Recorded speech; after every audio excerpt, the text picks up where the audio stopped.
News 18 Bangla presents leadership conclave 2025-এ আরও একবার আপনাদেরকে স্বাগত জানাচ্ছি। আমি প্রিয়াঙ্কা। আমরা আলাপ পর্বটা আরও একবার সেরে নিই। আমার সঙ্গে রয়েছেন Bapi Das, director, G Bapi Biryani, Barrackpore and Barasat. নমস্কার। আমার সঙ্গে রয়েছেন কৌশিক সাহা, ডিরেক্টর, কৌশিক রটকিং, এসজি রাইড। নমস্কার। আমার সঙ্গে রয়েছেন Mrinal Agarwal, CEO, Dwarka group of companies. নমস্তে। আমার সঙ্গে রয়েছেন সৌরভ অধিকারী, সিওও, স্বামী বিবেকানন্দ ইউনিভার্সিটি। নমস্কার। অর্থবল নাকি মনোবল, নেতা হতে কোনটা জরুরি? আচ্ছা, আপনারা বলুন তো, বিল গেটস একদিনে কি মাইক্রোসফট বানিয়েছেন?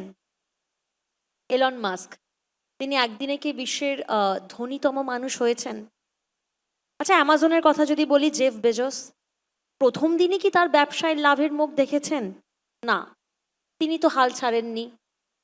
কথাই আছে না, time and tide wait for none, সময় এবং নদীর স্রোত কারুর জন্য থেমে থাকে না। আমরা এমন একটা সময়ে আছি, খুব দ্রুত পরিবর্তিত হচ্ছে আমাদের চারপাশ। চতুর্থ শিল্প বিপ্লব কাটিয়ে আমরা পঞ্চম শিল্প বিপ্লবের দিকে এগোচ্ছি। এরকম একটা পরিবর্তিত সময়ে আমরা একটু জানার চেষ্টা করব, আমরা একটু বোঝার চেষ্টা করব, নেতা হতে জরুরি কি, অর্থবল নাকি মনোবল? প্রথমে আমি চলে যাই সৌরভ বাবু আপনার কাছে। একজন লিডার হতে কোন কোন স্কিলগুলো দরকার আপনার কি মনে হয়?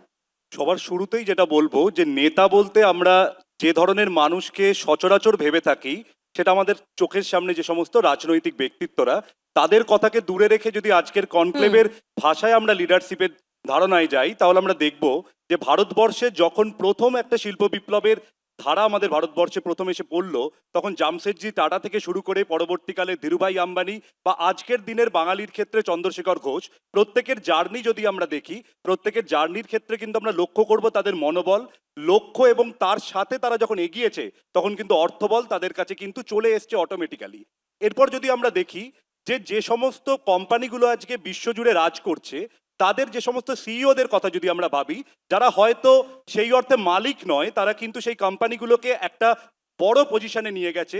সেই জায়গার দিকে দাঁড়িয়ে যদি আমরা গুগলের ক্ষেত্রে সুন্দর পিচাই, বা আমরা যদি দেখি মাইক্রোসফটের ক্ষেত্রে সত্য নাদেলা, বা আমরা যদি আজকে দেখি চ্যাট জিপিটি, যে শব্দটার নাম আমরা প্রথম শুনছি, সেটাকে যেভাবে স্যাম অল্টম্যান যেভাবে ভেবেছিলেন, বা আজকের দিনে দাঁড়িয়ে এই নিউজ 18 নেটওয়ার্কের মঞ্চে দাঁড়িয়ে আমরা যদি বিশ্ব মজুমদার স্যারের কথা ভাবি, যে বিশ্ব মজুমদার স্যার কত কম সময়ের মধ্যে নিউজ নেটওয়ার্ককে আজকে পশ্চিমবাংলার মধ্যে সব থেকে বেশি ভিউয়ার এই চ্যানেলে নিয়ে আসতে পেরেছেন, তাহলে সেই জায়গার দিকে যদি আমরা দেখি, যে সব ক্ষেত্রেই আমরা দেখব যে নেতা হওয়ার জন্য যে মনোবল, তার লক্ষ্য এবং লক্ষ্য স্থির রেখে যদি এগিয়ে যাওয়া যায়, তাহলে কিন্তু সেই লক্ষ্যে কিন্তু পৌঁছানো সম্ভব। অর্থবল সেখানে কিন্তু অন্তরায় হয়ে দাঁড়ায় না। আর একটা ভাবে যদি আমরা ভাবি যে ভারতবর্ষ যখন স্বাধীন হলো, স্বাধীনোত্তর ভারতবর্ষের ক্ষেত্রে যদি আমরা দেখি যে আমাদের স্পেস সায়েন্স বা ডিফেন্সের ক্ষেত্রে কিন্তু আমরা অত্যন্ত পিছিয়ে ছিলাম। সেই জায়গা থেকে এপিজে আব্দুল কালাম যেভাবে আমাদের স্পেস সায়েন্স বা ডিআরডিওর ক্ষেত্রে আমাদেরকে যে উন্নতির শিখরে নিয়ে গেছিলেন, সেক্ষেত্রে আমরা আমরা দেখব যে তার লিডারশিপ কিন্তু ভারতবর্ষকে পৃথিবীর মধ্যে কিন্তু অন্যতম একটা শক্তিধর দেশ হিসাবে গড়ে তোলার ক্ষেত্রে কিন্তু স্যাটেলাইট কমিউনিকেশনস বা ডিআরডিওর ক্ষেত্রে অন্যতম ভূমিকা হিসাবে কিন্তু গ্রহণ করেছেন। আর পৃথিবীতে যে সমস্ত মতাদর্শ টিকে থেকেছে, সেটা সমাজ ক্ষেত্রে হতে পারে, রাজনৈতিক ক্ষেত্রে হতে পারে, বা আর্থসামাজিক ক্ষেত্রে হতে পারে, সেটা যুগের সাথে চলেছে। যে সত্তা নিয়ে সেটা একবল যিনি বলেছিলেন, তার মনোবল এবং তার লক্ষ্য বা তার চেতনা যেখানে স্থির ছিল, সেই মতাদর্শই কিন্তু যুগের পর যুগ ধরে পৃথিবীতে কিন্তু স্থায়ী হয়েছে। অর্থবল সেখানে কিন্তু কখনোই অন্তরায় হয়ে দাঁড়ায়নি। একদম। এই জায়গা থেকে বাপি বাবু আপনার থেকে জানবো। আচ্ছা, আপনি তো একেবারে স্ক্র্যাচ থেকে উঠে আসা এবং তারপর একটা প্রতিষ্ঠানকে দাঁড় করানো। আ অর্থবল কি সেই সময় আপনার ছিল? মানে কোন রকমের মানসিকতা থাকলে একেবারে এই জায়গায় এসে পৌঁছানো যায়? দেখুন, অর্থবল আমার কোনোদিনই ছিল না। হুম, আমার মেন ছিল মনোবল। মনোবল আজকে আমাকে এই জায়গায় নিয়ে গেছে। আমাদের মনোবল এমন একটা জায়গা, মনোবল অর্থর থেকে মন হচ্ছে সব থেকে বড় জিনিস। মনোবল যদি না থাকে, আপনি অর্থ আসবে কোথা থেকে? একদম। আজকে কোনো একটা কাজ করতে গেলে মনটাকে শক্ত করতে হবে। আমরা যেরকম দুজনে মিলে আজকে আমরা হাজব্যান্ড ওয়াইফ, 2006 সাল থেকে একটা ঝোপড়ির মধ্যে আমরা একটা এই ব্রাঞ্চ করেছিলাম, যে ব্রাঞ্চ 2012-তে এসে আজকে কাস্টমার আমাদের একটা ব্র্যান্ড তৈরি করেছে। ভালো জিনিস খাইয়েছি, ভালো কাস্টমার আমাদের একটা ব্র্যান্ড তৈরি করেছে। আজকে কাস্টমার আমাদের একটা ব্র্যান্ড তৈরি করেছে। আজকে কাস্টমার আমাদের একটা ব্র্যান্ড তৈরি করেছে। ভালো জিনিস খাইয়েছি, ভালো কাস্টমার আমাদের একটা ব্র্যান্ড তৈরি করেছে। ভালো পরিষেবা দিয়েছি, মেন্টালিটি সবসময় ভালো জিনিস খাওয়ানোর মতন চিন্তাধারা রেখেছি। 2012 থেকে কাস্টমার হাত থেকে আমাদের একটা ব্র্যান্ড তুলে দিয়েছে আমাদের কাস্টমার। তো আমি দেখলাম তখন তো পয়সা তো মানুষের দরকার আছে, সেটা তো নিশ্চয়ই, কিন্তু অর্থর থেকে সব থেকে বড় জিনিস হচ্ছে কি মন। মনটা আপনাকে বড় রাখতে হবে। হুম আপনি কাউকে খাওয়াতে দিলেও আপনাকে মন বড় চাই। বলে না যে তোমার, আমাদের যেরকম মনে হয় যে এত বড় হার্ট, যে তোমার এত বড় মন যে তুমি এরকম ভাবে খাবার দিচ্ছ। হুম তো এইটা সব থেকে বড় জিনিস হচ্ছে, অর্থর থেকে সব থেকে মন হচ্ছে বড় জিনিস। আর আমি আজকের এইটুকু বলতে পারি, আজকের আমাদের যুব সমাজকেও বলি, যে কোনো কাজ করো মনকে শক্ত রাখো। মনকে শক্ত রাখো, তুমি কাজে এগিয়ে যাবে। এগিয়ে যাওয়া মানে তোমার অর্থ আসবে। কৌশিক বাবু আপনার থেকে একবার জানবো, উনি যেমন বলছেন যে মনোবলটা সত্যিই থাকা দরকার, পাশাপাশি অর্থবলও তো একেবারে পারস্পরিকভাবে জড়িত। কিন্তু বয়সের কথা যদি আমরা বলি, মানে আমরা যদি এই প্রশ্নটা সরাসরি করি যে নেতা হতে কি কোনো বয়স সীমা থাকে? কারণ আমরা দেখছি যে যিনি নেটফ্লিক্স লঞ্চ করেছেন, রিড হাস্টিংস, তিনি ৩৭ বছর বয়সে লঞ্চ করেছেন। অন্যদিকে আবার স্টারবাকসের প্রতিষ্ঠাতা, তিনি ৫৭ বছর বয়সে লঞ্চ করেছেন। কলোনেল হারল্যান্ড ৬৭ বছর বয়স, তিনি কেএফসির ফুড চেন পুরো তৈরি করলেন। মানে একদিকে ৩২, একদিকে ৬৭, মানে বয়স সীমাটা তো উদাহরণ বলছে যে কোনো সীমা হতে পারে না। সেক্ষেত্রে আপনারা কিভাবে দেখছেন? দেখুন, বয়স একটা নাম্বার। আমরা যদি সেইভাবে চিন্তা করি তো আমাদের লাইফে বয়স বলে কিছু নেই। আমাকে ভাবতে হবে, আমার যদি মন শক্ত থাকে আমি ৬০ বছরেও নিজেকে ১০ বছর মনে করব। ম্যাচুরিটির কোনো না, নাম্বার হয় না। না, অ্যাকচুয়ালি মনোবল যখন আপনার কাছে থাকবে তখন অটোমেটিক্যালি আপনাকে ম্যাচুরিটি অটোমেটিক্যালি আপনার কাছে চলে আসবে। আর ম্যাচুরিটি আসেই মনোবল থেকে। এবার আপনি যে কোনোই কাজে, যে কোনো জায়গাতে আপনি যখনই একটা মন থেকে করবেন, আপনি হয়তো কিছুই জানেন না, আপনি ওই লাইনে ফার্স্ট এসেছেন, কিন্তু সেটা আপনি যখন মন থেকে কোনো কাজটা করছেন, ওটা আপনাকে অটোমেটিক্যালি সেই বুদ্ধিটা দিয়ে দিবে এবং সেই ফিল্ডে গিয়ে আপনাকে কি করতে হবে, কি করলে সেখানে আপনি নাম্বার ওয়ান হতে পারবেন, এগুলো এভরিথিং ডিপেন্ড করে মনের উপরে। আপনার মনের মধ্যে থেকেই আপনার একটা ভিশন তৈরি হয়, সেই ভিশন থেকে একটা মিশন আসে, সেখান থেকে মানুষ একটা জায়গা পেয়ে যায়, সেই জায়গা থেকে মানুষ একটা জায়গাতে গিয়ে লিড করে, তখনই সে একটা লিডার হয়ে যায়, যেটা আমি আচ্ছা। মনে করি। सौरभ जी आपसे पूछना चाहेंगे, जब एक लीडर को, हम लोग जानते हैं कि कभी कभी लीडर को फेलियर का सामना करना पड़ता है, जिस वक्त ये फेलियर का सामना करना पड़ रहा है उस वक्त फाइनेंशियल स्ट्रेंथ या फिर मेंटल स्ट्रेंथ, कौन सी बुनियाद या फिर कौन सी मजबूती उनको ज़्यादा सपोर्ट करती है? उस वक्त की रिक्वायरमेंट क्या होती है? We are talking about mental strength as well as our determination. So I think both have their equally important and critical parts. It's not that we can discriminate that we don't need financial strength or mental strength. There are points where we need financial strength also, because sometimes it gives us the initial backing to start off. We need to start a campaign or something. But if a leader wants to start a campaign, if he has the financial backing, he'll be able to do it with much more ease. He can use and put his vision into place. Sometimes the long-term aspect of financial strength helps a leader a lot. Even in businesses, we have seen the long-term impact for if you have the financial backing, or you always need venture capitalists to support you. Any business which started as a small venture also, it needed a venture capitalist to support it. So we saw that financial strength is important. But then again, when we talk about the determination or the mental ability, so that is which is the driving force for a leader or for a business person as well. In the times of adversity, we are not able to come out just if we have the financial backings, but we need the vision for it, the innovation, the new technologies which we can put in. So It is correlated. it is correlated, definitely. I think leveraging the financial strength with the determination is something which makes you much more successful. So we cannot divide that, okay, we don't need financial backing. We need financial backing along with determination. That makes you very, very successful. We can't deny a single thing. Yes, I cannot discriminate that I just want the determination and not the financial backing. If I can leverage the financial backing along with my determination, that is which is going to make me much, much successful as a leader, as a businessman, as a part of the society. Sourav বাবু আপনার থেকে জানবো আমরা দেখেছি very রিসেন্টে ঋষি Sunak তিনি social সাইটে একটা post করেছিলেন যে জীবনে সফল হওয়ার জন্য বিশ্ববিদ্যালয়ে পড়াটা জরুরি নয়। উনি পোস্ট করেছেন, প্রচুর কমেন্ট পড়েছে, কেউ বলছেন এটা বিভ্রান্তিকর, কেউ বলছেন এটা সমর্থনযোগ্য নয়। আচ্ছা, ওনার পোস্ট আমরা ছেড়ে দিচ্ছি, আমরা যদি সরাসরি এই প্রশ্নটা করি যে সত্যিই কি একজন নেতা হতে বা জীবনে সফল হতে বিশ্ববিদ্যালয়ের সোকল ডিগ্রিগুলো থাকাটা, নামের পাশে ভুরি ভুরি ডিগ্রি থাকাটা কতটা জরুরি? প্রত্যেকটা মানুষের শিক্ষাটা আসে তার কিন্তু ভেতর থেকে। হুম, ডিগ্রিটা হচ্ছে গিয়ে তার কাছে একটা প্রয়োজনীয় কিন্তু স্টেপ। ডিগ্রি না থাকলে কিন্তু আমরা ধরুন যে সমস্ত সিস্টেমের মধ্য দিয়ে আমরা যাচ্ছি সেক্ষেত্রে কিন্তু ডিগ্রিটা কিন্তু একটা প্রয়োজনীয় একটা ধাপ। যদি আমরা কোনো চাকরির ক্ষেত্রে বলতে পারি বা যে কোনো সিস্টেমের ক্ষেত্রে কিন্তু ডিগ্রিটা একটা কিন্তু ধাপ হিসাবে কিন্তু চিহ্নিত। কিন্তু একটা মানুষকে জীবনে সাকসেসফুল হতে গেলে তার ক্ষেত্রে কিন্তু ডিগ্রিটা তার একমাত্র ধাপ নয়। তার মধ্যে যদি প্রকৃত শিক্ষা থাকে, তার মধ্যে যদি প্রকৃত কনসেপ্ট থাকে, তাহলে ডিগ্রিটা তার ক্ষেত্রে কিন্তু কেবলমাত্র একমাত্র তার কিন্তু ধাপ নয়। তাই ডিগ্রি ছাড়াও বহু মানুষ জীবনে কিন্তু প্রতিষ্ঠিত হয়েছে, কিন্তু বিশ্ববিদ্যালয় শিক্ষা বা সেগুলোরও প্রয়োজনীয়তা আছে। কারণ যদি আমরা একদম ট্র্যাডিশনাল দিন থেকে আজকে অবধি আসি, অর্থাৎ গুরুকুল সিস্টেম থেকে আজকের আধুনিক যে বিশ্ববিদ্যালয় বা হচ্ছে গিয়ে ওপেন এআই এর যুগে যে পড়াশোনার বিশ্ববিদ্যালয় বা সেই ধরনের যে সমস্ত সার্টিফিকেশনস প্রোগ্রাম, সব ক্ষেত্রেই কিন্তু একটা শিক্ষকের প্রয়োজন এবং শিক্ষকের শেখানোর জন্য শিক্ষার্থীর প্রয়োজন। তাই ট্র্যাডিশনাল সিস্টেমে যেরকমভাবে বিশ্ববিদ্যালয় বা বিদ্যালয়ের প্রয়োজনীয়তা ছিল, আজকের দিনেও সেই প্রয়োজনীয়তা আছে, ভবিষ্যৎ দিনেও প্রয়োজনীয়তা থাকবে। কিন্তু জ্ঞান কেবলমাত্র এই ধরনের কিন্তু কনসেপ্ট বা এই ধরনের কোট আনকোট সিস্টেমের মধ্যে কখনোই প্রবাহিত হয়নি, আজকেও প্রভাবিত হয় না, পরবর্তীকালেও প্রবাহিত হবে না।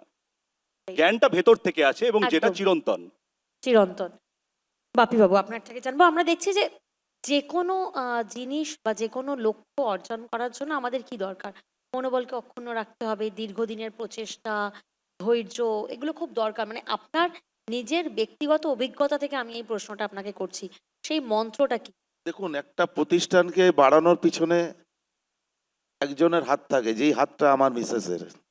আচ্ছা। আজকে আপনি জানেন না হয়তো, আমি যখন ফুটপাতে ছিলাম এই প্রতিষ্ঠানটাকে দাঁড় করানোর জন্য, এমন দিন গেছে, ওই বললাম না যে মনোবলটা আমরা কোনোদিন হারাইনি, দুজনেরই। মনোবলের যোগান দিয়েছেন আপনার স্ত্রী। একদম আমার সাথে সাথে সে মনোবল আমার মনে যেরকম ও যোগ দিয়েছে, আমি ওর মনে যোগ দিয়েছি। সেটা কিভাবে? এমন দিন গেছে যে আমি সার্ভ করতে হয়েছে ওকে। ফুটপাতে কি হয়, জলের অসুবিধা, লাইটের অসুবিধা, মানে বিভিন্ন রকম অসুবিধা ফুটপাত বলে যা হয়। সেই জায়গায় আমার কাস্টমাররা কিন্তু আমাকে যা জিনিস খেয়েছিল, আজকে আমার যে কাউন্টারগুলো আছে আজকে ঝাড়ের মধ্যে এসির মধ্যে বসে খাচ্ছে। কিন্তু তারা কিন্তু মনে রেখেছে যে বাপিদা ফুটপাতে যা খাইয়েছিল সেম জিনিস সেই কোয়ালিটি মেনটেন করে আজকে এই জায়গায় এসছে। আজকে আমরা যত কষ্ট করেই খেয়েছি তারা মনে রেখেছে। আজ অবধি সেই কাস্টমারগুলো আমার দোকানে আসে এখন অবধি। আজকে 18-19 বছর হয়ে গেল, কোয়ালিটি কম্প্রোমাইজ হয়নি। কোনো কম্প্রোমাইজ নেই এবং সৎভাবে আমি বিজনেস করে গেছি। এক মনে দুজনের কাঁধে কাঁধ মিলিয়ে আমরা হাজব্যান্ড ওয়াইফ ব্যবসাটা করে গেছি। কৌশিক বাবু, উনি বলছেন যে সততার উপর ভর করে উনি নেতা হওয়ার মূল মন্ত্র উনি বলছেন সততা এবং ভরসা, এই দুটোর উপর তো ভর করতেই হবে নেতা হতে গেলে। কিন্তু চাণক্য নীতি বলছে যে সতর্ক থাকাটাও তো অত্যন্ত জরুরি। মানে আমরা এমন একটা সময় রয়েছি, ডিজিটালাইজেশন বলুন, আর্টিফিশিয়াল ইন্টেলিজেন্স বলুন, এই সময় দাঁড়িয়ে একজন নেতার সতর্ক থাকাটাও কতটা প্রয়োজন? কতটা? সতর্ক, মানে সততা মূল মন্ত্র উনি বলে দিলেন, সতর্ক, অ্যালার্ট, অ্যাওয়ারনেস। হ্যাঁ, সতর্ক থাকা তো খুবই প্রয়োজন রয়েছে, কারণ সতর্ক না থাকলে একটা নেতা হতে গেলে এটা বোঝা যাবে না যে পিছন থেকে আমার এগেনস্টে কি প্ল্যানিং চলছে। আজকে যদি আমি সতর্ক না থেকে আমার কোনো প্ল্যানিং ছাড়া যদি আমি এগিয়ে যাই, তাহলে সেই জায়গা থেকে আমি ফলো করতে পারি। তো সেই জন্য আমি যখনই কোনো কাজ করব, আমি করি কিংবা যে কোনো মানুষ কোনো একটা লিডার যদি করতে চায়, তাকে সবার আগে ভাবতে হবে যে আমাকে এটা সতর্কতার সাথে এগিয়ে যেতে হবে। কারণ সতর্ক থাকলে পরেই সেই জায়গাতে সমস্ত কিছু আগে পিছনে চিন্তা করে সে সেই জিনিসটাকে এমন একটা লক্ষ্যমাত্রায় পৌঁছাতে পারবে, তখন সেইখান থেকে সে আর নিচে যাওয়ার কোনো প্রশ্ন থাকবে না। সেই জন্য সতর্ক থাকাটা প্রচণ্ডই প্রয়োজন রয়েছে। आज के दिन दाঁড়িয়ে মৃণাল जी आपसे पूछना चाहेंगे। What will be the prima facie of the basic responsibility for a leader? If I think it's not just a leader, if for any successful person who their social responsibility when it comes to give one more most important thing which I consider is giving back to the society. If it's the successful people who lead from the front and they show the path, they show the way that this is how we can help the society. When we have achieved success, it's not that everyone who achieves success can give back to the society, but people who can give back to the society in ways of donations, in ways of leading campaigns, in ways of coming and showing mentorship to people who don't have the basic platform for it. That is something very important, I think, that giving back to the society. Giving back to the society can be in very various ways as well. You can start off with a mentorship program. Hmm. We can have been in a correct spot at the right time to have achieved those There is a mentorship. term CSR. Not the- exactly only CSR, but if I have achieved success, it's not necessarily just my hard work. Maybe the universe aligned for my success, the stars were aligned. But people who don't have those facilities, we can provide them with those facilities. We can empower them. Then there are many other issues as well. There are social responsibility issues which we can work upon. Ethical leadership we can show to the society that, okay, now this is something which we can guide you. Because a person who is not successful, the society will not hear from him. But if you're a successful person, people look up to you for your leadership. They want to be mentored by you. So these are some things I think a person who is successful or a leader should give back to the society in this way. So ethically, we should be morally responsible towards the society. Can every successful person become a leader? It's not necessarily that every successful person can be a leader. বিতর্কিত প্রশ্ন, হ্যাঁ। It's not necessarily every successful person can be a leader because a leader has But a every leader is a successful person. A leader is successful in many ways because a leader can lead from the front and can show the correct path. But whereas a successful person is not necessarily, he can show the successful or the correct path to everyone. That's what I think. একদম ওই জায়গা থেকেই সৌরভ বাবু আপনার থেকে জানবো আপনার কি মনে হয় মানে ভাইস ভার্সা যেমন আমি বললাম যে প্রত্যেক সফল মানুষই কি একজন নেতা নাকি প্রত্যেক নেতাই একজন সফল মানুষ কোনটা হতে পারে? যে কোনো সফল মানুষকে সে কিন্তু যখন সফল হয় তখন কিন্তু তার মধ্যে ডেভেলপমেন্টটা করতে ইনক্লুসিভ ভাবে প্রত্যেককে নিয়ে, তাই তিনি কিন্তু অটোমেটিক্যালি তিনি কিন্তু লিডার হয়ে যান। বা প্রত্যেক লিডার যে সফল হয়েছেন মানে সেটা নাও হতে পারে, বা হচ্ছে বহু ক্ষেত্রে বহু নেতা সফল হয়েছেন পরবর্তীকালে তার হয়তো সফলতা চলে গেছে, সেরকম এক্সাম্পল আছে। কিন্তু সফল হতে গেলে তাকে কিন্তু লিডারশিপ কোয়ালিটি তার মধ্যে না থাকলে সে কিন্তু সফল কখনোই হতে পারে না। তাহলে এই জায়গা থেকে উদ্যোক্তাদের বা নেতাদের আমরা যেটা আমরা ইউজ করছি সামাজিক দায়িত্বগুলো কি থাকছে? না না, সব সময় সামাজিক দায়িত্ব থাকে, কারণ যে সাফল্য পাচ্ছে সেই সাফল্য কিন্তু তার একার জন্য নয়। সে যে সাফল্যটা পাচ্ছে সে কিন্তু সমাজের থেকেই সাফল্য পাচ্ছে। টিম ওয়ার্কও বটে, হ্যাঁ? মানে একটা টিম ওয়ার্কও তো বটে। টিম ওয়ার্ক তো অবশ্যই, কারণ কেউ একা সাফল্য পায় না।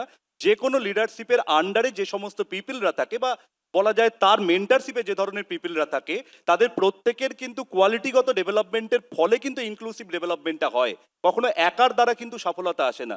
সফলতা আসতে গেলে কিন্তু প্রত্যেককে নিয়েই তার সফলতা আসতে হয়। তাহলে সামাজিক দায়িত্বগুলো কি হবে, মানে সেটা কি কি হতে পারে, মানে আমি সেটাই জানার চেষ্টা করছি। না, সামাজিক দায়িত্বর ক্ষেত্রে যেরকম ভাবে ধরুন যারা সফল হচ্ছে, যারা সমাজে একটু পিছিয়ে পড়া, সেটা হতে পারে স্কিলের দিক থেকে তাদের স্কিল এনহ্যান্সমেন্ট করার তার একটা কিন্তু প্রয়োজনীয়তা রয়েছে। কেউ ধরুন মেডিকেল সেক্টরে খুব ভালো কাজ করছে, তার কিন্তু কাজ থাকবে যে সামাজিকভাবে যে সমস্ত মানুষ মেডিকেল সেক্টরে একটু পিছিয়ে আছেন তাদেরকে সাহায্য করা। বা যারা আজকের দিনে খুব সফল এন্টারপ্রেনিয়ার, যারা আজকের ডেটে কলেজের থেকে যারা স্টার্ট আপ করতে চাইছে, যে সমস্ত ছাত্রছাত্রীরা, তাদেরকে কিন্তু তাদের পাশে দাঁড়ানোটা কিন্তু সফল এন্টারপ্রেনিয়ারদের কাজ। এবং যেই স্টার্ট আপ ইকোসিস্টেমকে যদি আমরা তৈরি করতে হয় তাহলে সেই ধরনের সফল এন্টারপ্রেনিয়ারদের কিন্তু প্রয়োজনীয় যে আজকে ক্যাম্পাসের মধ্যে থেকে যাতে তাদের ভবিষ্যৎ দিনে সফল এন্টারপ্রেনিয়ার তৈরি করা যায়, তার জন্য তারা যাতে কাজ করতে পারে। বা আজকের দিনে আরেকটা শব্দ আমরা লক্ষ্য করছি যে সাস্টেনেবল ডেভেলপমেন্ট, অর্থাৎ হচ্ছে গিয়ে যে কোনো ডেভেলপমেন্টের জন্য কিন্তু পরিবেশ, প্রকৃতি, সমাজ কোনো কিছুকে ছাড়া কিন্তু কোনো ডেভেলপমেন্ট নয়। তাই সাস্টেনেবল ডেভেলপমেন্টও কিন্তু একটা অত্যন্ত প্রয়োজনীয় মাপকাঠি যে কোনো সফলতার জন্য।